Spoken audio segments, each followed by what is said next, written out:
Mga boss, ano? May tinuro si tatay dito. Ano tawag niyan na sibol, no? Sibol. Bali kapag maliligo kayo dito sa Tinenten, mga boss, kahit wala kayong dalang tubig, pwede to. Malinis to. Natikman na natin dati to. Parang mineral lang din yung lasa niya, mga boss.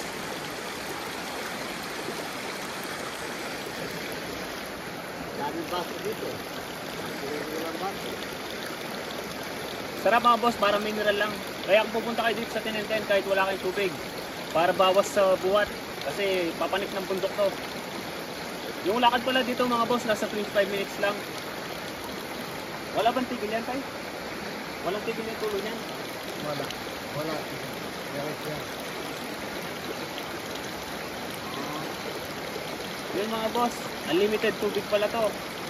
Dire-diretso yung daloy niya. Masarap, parang mineral.